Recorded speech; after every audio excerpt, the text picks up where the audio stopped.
We're disabling today the uprising truly. Angela, you gotta give me something. There's a mutant. Goes by Erg. Lives in the tunnels under DC.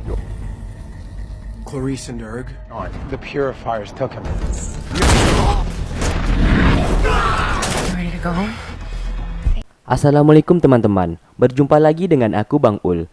Di video kali ini, aku akan melanjutkan menceritakan sebuah alur cerita film yang berjudul The Gifted, episode ke-11, season kedua.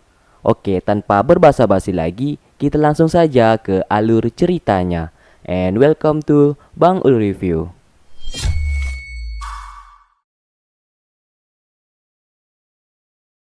Di awal, kita akan dibawa flashback di masa lalu, yang dimana Andreas von Strucker sedang mengambil kotak musik miliknya yang ia titipkan.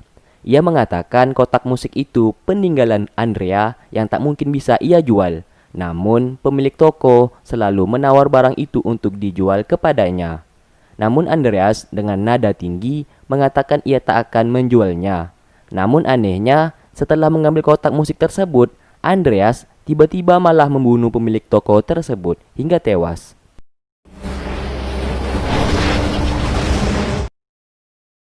Kita kembali lagi ke masa sekarang, yang dimana Lauren sedang mendengarkan lagu dari kotak musik tersebut. Terlihat ia sedang mencari tahu tentang asal-usul kotak musik itu di internet. Di markas lingkaran dalam, Reva merekrut mutan baru, yang dimana asal-usul para mutan tersebut sangat buruk. Mereka pernah merampok dan membunuh orang-orang satu kapal pesiar.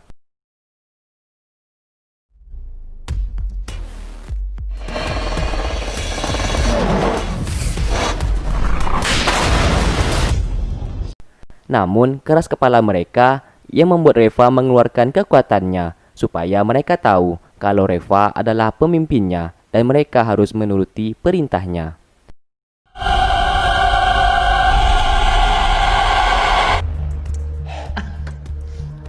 Sorry. These are my rules. Far more than just blowing up chairs. I need discipline. I need commitment. It's present. We're in.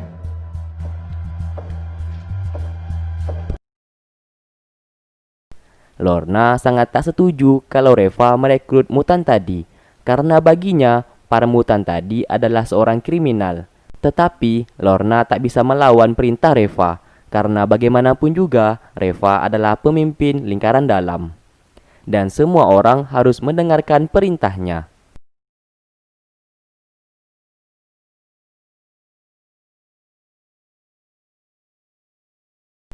Terlihat Jess menemui Andy.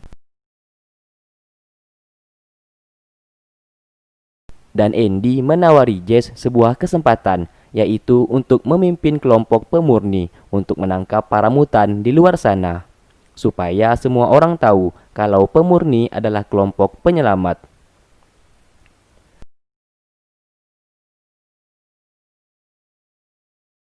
Kembali ke Lauren, ia tertidur sambil mendengarkan lagu yang keluar dari kotak musik tersebut. Ia pun bermimpi dan memimpikan Andreas yang kehilangan Andrea.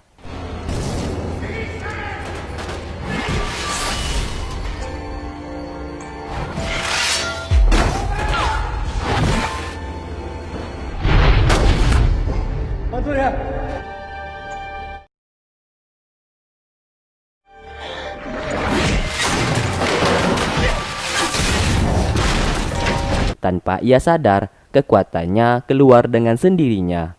Namun anehnya, kekuatan Lauren berbeda dari yang sebelumnya.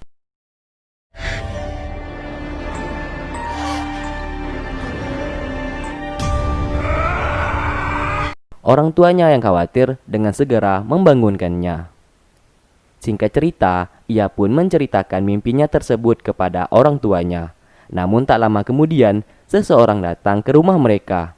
Dan orang tersebut merupakan tetangga mereka yang terusik akan kegaduhan yang ditimbulkan oleh Lauren barusan. Red mencoba membohongi orang tersebut. Untung saja pria itu percaya dengan perkataan Red. I'm not exactly sure how he heals, only that it's faster than normal. It's just taking some time. He'll be back out there where we need him soon. Marcos, how's it going?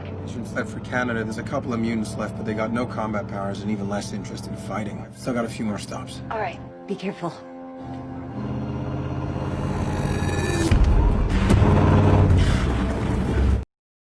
Di dalam perjalanan, tiba-tiba mobil yang dikendarai Marco bergerak dengan sendirinya.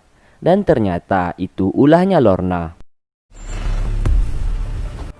Lorna, what is this? Di sini Marco marah besar kepadanya karena telah mempermainkan dirinya dan melakukan semua hal dengan seenaknya. Namun, Lorna memohon kepada Marco untuk membantu dirinya. Ia mengatakan kalau Reva saat ini sedang melakukan sesuatu hal yang sangat mengerikan.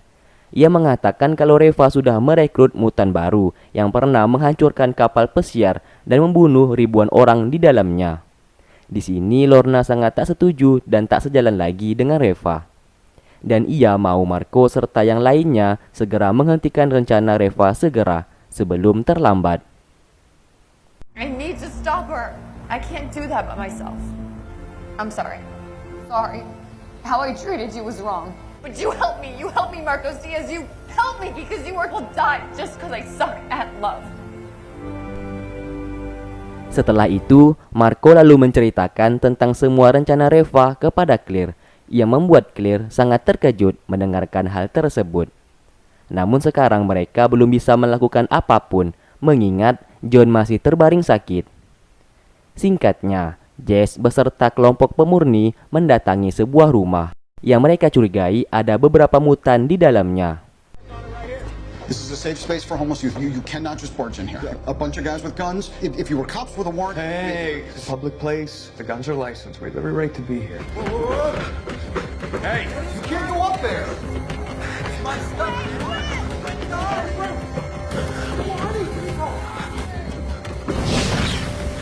Faster than a bullet, because I will shoot you. Don't do anything stupid. There you go. There you go.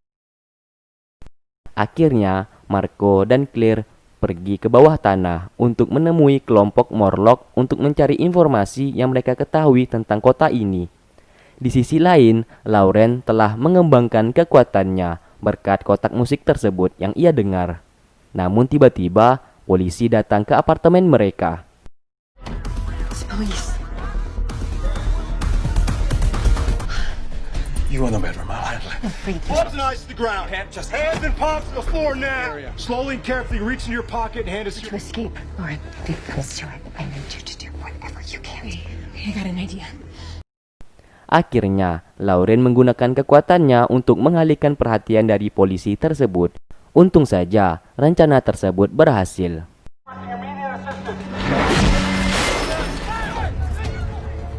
Let's go.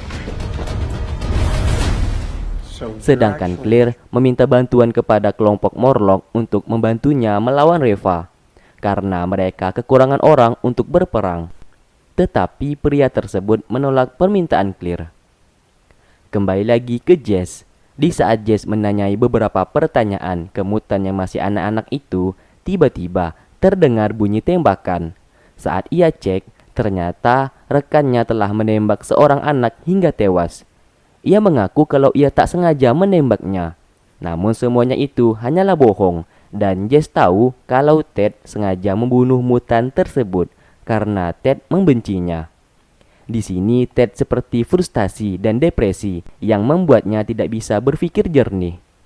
Ted yang merupakan seorang polisi akhirnya menyerahkan dirinya ke polisi untuk ditangkap. Dan Jess disuruhnya untuk berpura-pura tidak mengenalinya, supaya image kelompok pemurni tidak jelek karenanya. Lalu mereka semua pun bertanya dari mana polisi tahu akan adanya mutan di apartemen itu. Padahal sebelumnya tempat tinggal mereka sangat tertutup dan rahasia. Malamnya, Lorna menemui Marco. Ia meminta maaf atas semua tindakan yang ia perbuat selama ini, yang sudah membuat Marco dan markas mutan menjadi menderita karena ulahnya dan ulah lingkaran dalam. Ia pun menangis sambil mengatakan ia melakukan semuanya ini supaya bisa membuat para mutan memiliki dunia yang aman dan memiliki kehidupan yang layak untuk Marco beserta anaknya. Namun ternyata semua yang ia lakukan selama ini adalah salah, dan ia hanya menjadi alat dari Reva, dan sekarang ia telah menyadarinya.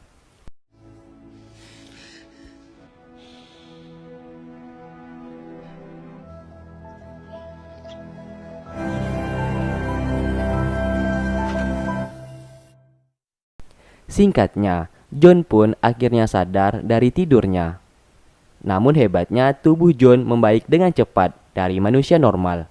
Di saat mereka sedang mengobrol, tiba-tiba Eva menelpon. Ia mengatakan kalau dirinya akan mengumpulkan para pemimpin regional mutan underground di tempat lainnya untuk sebuah pertemuan. Dan salah satunya adalah John yang merupakan pemimpin mutan underground. Eva mengatakan ia telah sadar akan perkataan John tempo hari.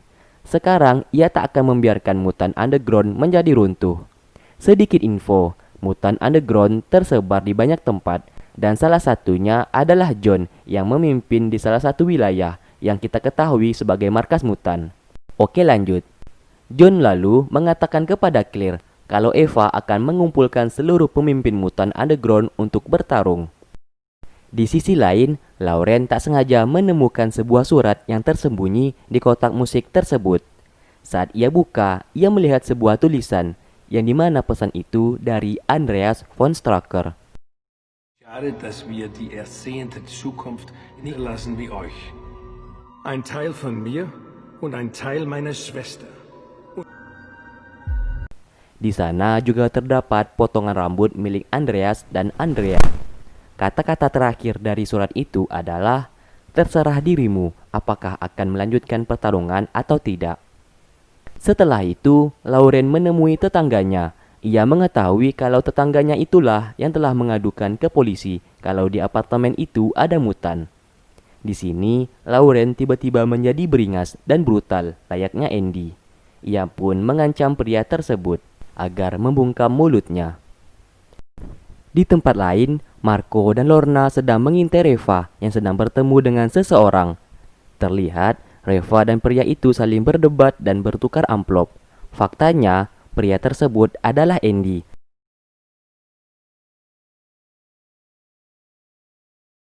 Yang merupakan seorang pembawa acara di televisi. Dan di sini timbul sebuah pertanyaan. Ada hubungan apa Reva dan Andy? Kenapa mereka berdua terlihat dekat?